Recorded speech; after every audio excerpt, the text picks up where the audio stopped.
Hello friend, आज की video में हम लोग जानेंगे कि क्या इंडिक्यूब स्पेसेस लिमिटेड के शेयर को अभी होल्ड करना चाहिए या सेल करना चाहिए, या जिन लोगों को ये शेयर आईपीओ के थ्रू नहीं मिल पाया था क्या वह अभी इस शेयर को खरीद सकते हैं या नहीं। इन सब के बारे में डिटेल में इस वीडियो में जानेंगे। इसके साथ साथ ये भी जानेंगे कि कंपनी का बिजनेस कैसा है, क्या इसका बिजनेस आने वाले टाइम में ग्रो करेगा या नहीं। फिर उसके बाद हम लोग इस कंपनी के फाइनेंशियल परफॉर्मेंस के बारे में जानेंगे। फिर हम लोग इस कंपनी के फंडामेंटल्स को देखेंगे कि कंपनी फंडामेंटली स्ट्रांग है या नहीं। फिर हम लोग इस कंपनी के कुछ स्ट्रेंथ और रिस्क है उसके बारे में डिटेल में समझेंगे। तो चलिए वीडियो शुरू करते हैं। और हाँ, अगर आप किसी स्टॉक या शेयर पर वीडियो चाहते हो तो कमेंट करके बताओ, मैं उस पर वीडियो बना दूंगा। तो पहले हमें यह चीज समझना जरूरी है कि इसने जो आईपीओ से पैसा उठाया था वह पैसा कंपनी के पास जाएगा या फिर कंपनी के प्रमोटर के पास। तो इस चीज को समझने के लिए हम इसके आईपीओ के डिटेल्स को देखते हैं। जैसा कि आप लोगों को पता है कि इसके आईपीओ का जो डेट था वह 23 जुलाई से 25 जुलाई तक था, यानी कि इतने डेट के बीच में आप इस आईपीओ के लिए अप्लाई कर सकते थे। और इसका जो इशू प्राइस था वह 237 रुपए पर शेयर था, यानी कि आईपीओ के टाइम इसके एक शेयर का प्राइस 237 रुपए था।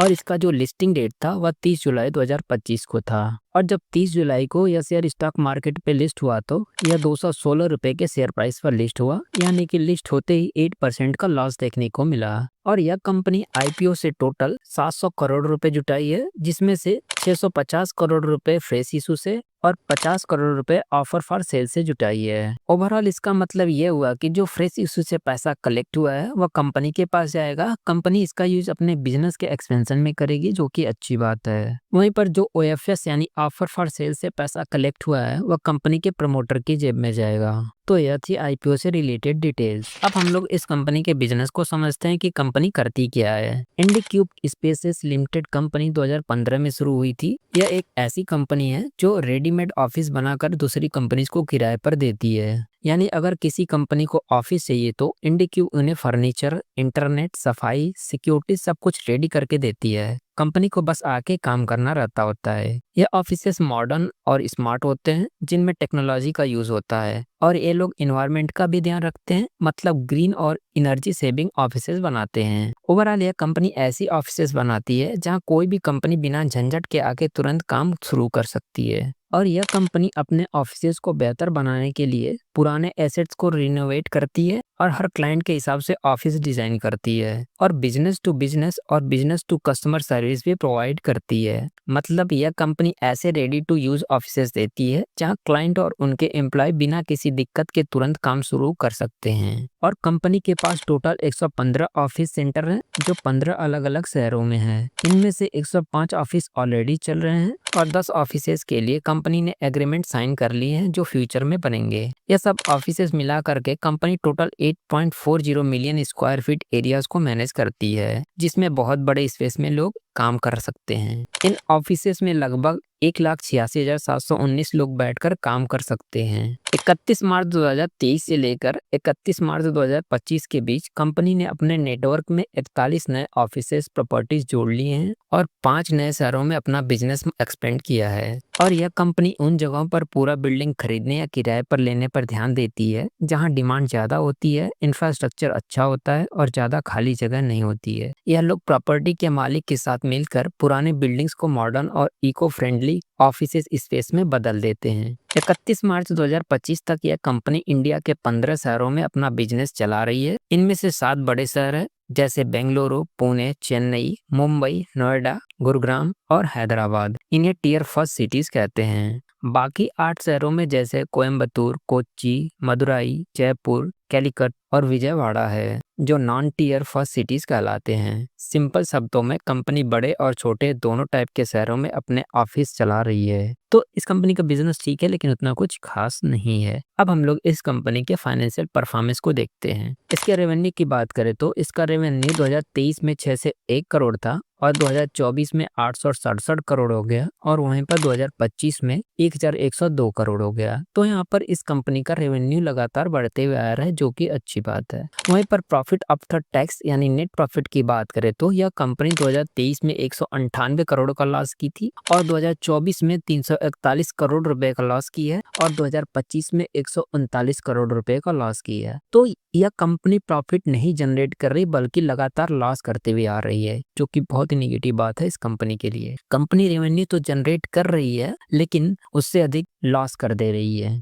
और इसके नेटवर्थ की बात करें तो इसका नेटवर्थ भी निगेटिव में देखने को मिल रहा है और इसका रिजर्व एंड सरप्लस भी निगेटिव में देखने को मिल रहा है। तो यहाँ पर इस कंपनी का फाइनेंशियल परफॉर्मेंस बहुत ही खराब है। अब हम लोग इस कंपनी के फंडामेंटल्स को देखते हैं कि कंपनी फंडामेंटली स्ट्रांग है या नहीं। इसके आरओई यानी रिटर्न ऑन इक्विटी की बात करें तो इसका रिटर्न ऑन इक्विटी -2.19% है या निगेटिव में इसलिए है क्योंकि यह कंपनी लगातार लॉस करती हुई आ रही है। वहीं पर इसका रिटर्न ऑन कैपिटल एम्प्लॉयड जो कि ठीक देखने को मिल रहा है 34.21% है। वहीं पर इसका डेब्ट टू इक्विटी रेशियो में निगेटिव में देखने को मिल रहा है। पैट मार्जिन भी इसका निगेटिव में देखने को मिल रहा है। EBITDA मार्जिन भी ठीक है। तो इसका फंडामेंटल भी खराब है, यानी कि यह कंपनी फंडामेंटली वीक है, स्ट्रांग नहीं है। तो ओवरऑल इस कंपनी का फाइनेंशियल परफॉर्मेंस भी अच्छा नहीं है, इसका फंडामेंटल भी अच्छा नहीं है। अब हम लोग इस कंपनी के कुछ रिस्क फैक्टर है उसको देख लेते हैं। पहले रिस्क फैक्टर की बात करें तो कंपनी का लगभग 88.84% रेवेन्यू सिर्फ 3 शहरों से आता है, जिसमें बेंगलुरु, पुणे और चेन्नई इन तीनों शहरों से आता है। इसका मतलब है कि कंपनी का काफी ज्यादा बिजनेस कुछ इन जगहों पर लिमिटेड है। अगर इन शहरों में किसी वजह से डिमांड कम हो जाए या कोई प्रॉब्लम हो जाए तो कंपनी के रेवेन्यू पर बुरा असर पड़ सकता है। और दूसरे रिस्क फैक्टर की बात करें तो कंपनी ने फाइनेंशियल ईयर 2023, फाइनेंशियल ईयर 2024 और फाइनेंशियल ईयर 2025 में अपना रेवेन्यू बढ़ाया, लेकिन फिर भी कंपनी को लॉस हुआ।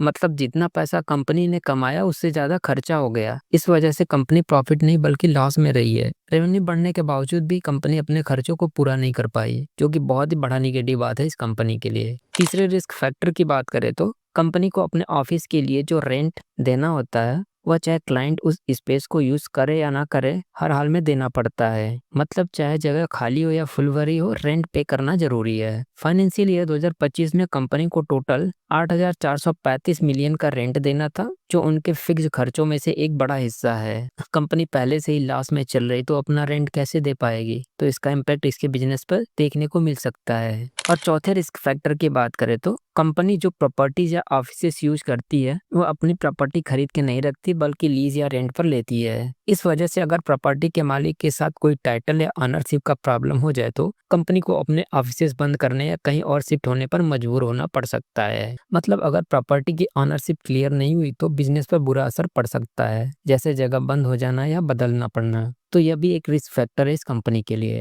अब हम लोग यह समझते हैं कि जिन लोगों को यह शेयर आईपीओ के थ्रू अलॉट हो गया था, क्या उनको अभी होल्ड करना चाहिए या सेल करना चाहिए, और जिन लोगों को यह शेयर आईपीओ के थ्रू नहीं मिल पाया था, क्या उनको अभी बाय करना चाहिए नहीं। तो इस चीज को समझते हैं। अगर आपको यह शेयर आईपीओ के थ्रू मिला था तो आपको अभी लॉस देखने को मिल रहा होगा, लेकिन थोड़ा बहुत रिकवर हो गया होगा। तो अच्छा यही होगा कि आप इसके शेयर को सेल करके प्रॉफिट बुक कर सकते हो, क्योंकि कंपनी का फाइनेंशियल परफॉर्मेंस, फंडामेंटल सब कुछ खराब देखने को मिल रहा है। वहीं पर अगर आप इस शेयर को बाय करना चाहते हो तो बाय मत करना, क्योंकि कंपनी अच्छा नहीं है। अगर आप बाय करना ही चाहते हो तो आप इसको थोड़ा दिन वेट करो, जब यह कंपनी प्रॉफिट जनरेट करना शुरू करेगी तब आप इसको बाय कर सकते हो। बट मेरा ओपिनियन यही रहेगा कि अभी आप इसको बाय मत करना, क्योंकि इस कंपनी का फाइनेंशियल परफॉर्मेंस, फंडामेंटल सब कुछ खराब है। तो बस इतना ही आज की वीडियो में। ऐसी और इन्फॉर्मेटिव वीडियो के लिए हमारे चैनल को सब्सक्राइब कर लेना और वीडियो अच्छी लगी तो वीडियो को लाइक कर लेना। चलो मिलते हैं नेक्स्ट वीडियो में अगले शेयर के साथ।